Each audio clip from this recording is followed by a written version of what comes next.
ನಮಸ್ತೆ, ಶುಭೋದಯ, ಶುಭ ಮಧ್ಯಾಹ್ನ. ಖಾಲಿಯಾಗಿ ಬಟಾ ಬಯಲು ಬರೀ ಕಲ್ಲು ತೇಲೋಗಿರುವಂತಹ ಒಂದು ಜಲಾಶಯದ ಮುಂದೆ ನನ್ನ ಮುಂದೆ ಅಲ್ಲೊಂದು ಥರ್ಮಲ್ ಪ್ಲಾಂಟ್ ಕಾಣಿಸ್ತಿರ್ಬೋದು. ಅಲ್ಲಿ ನೋಡಿ, ಥರ್ಮಲ್ ಪ್ಲಾಂಟ್ ಕಾಣಿಸ್ತಾ ಇದೆ.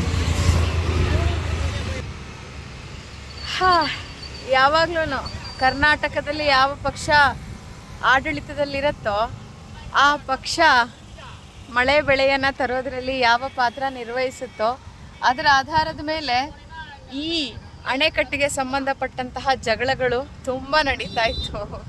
ಅವೆಲ್ಲ ನೆನಪು ಮಾಡ್ಕೊಂಡು ಹೋಗ್ತಾ ಇದ್ವಿ. ಸುಂದರವಾದಂತಹ ಪಯಣವಿದು. ಯಾಕೆ ಜನ ಇಷ್ಟೊಂದು ಶಬ್ದ ಮಾಲಿನ್ಯ ಮಾಡ್ತಾರೋ ಹಾರ್ನ್ ಮಾಡಿ ಗೊತ್ತಿಲ್ಲ. ಬೇರೆ ದೇಶಗಳಲ್ಲಿ ಈ ಥರದ ಪರಿಸ್ಥಿತಿ ಇಲ್ಲ, ಬರೀ ಭಾರತದಲ್ಲೇ ಹೆಚ್ಚು.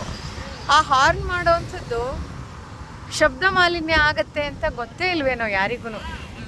ಏನೋ ಎಲ್ಲ ಒಳ್ಳೆಯದರ ನಡುವೆ ಸಣ್ಣದೊಂದು ಮುಳ್ಳಿರ್ಬೇಕಲ್ವಾ, ಹಂಗಿದು. ನಿಮ್ಮ ಭಾನುವಾರ ಹೇಗೆ ಸಾಗಿದೆ?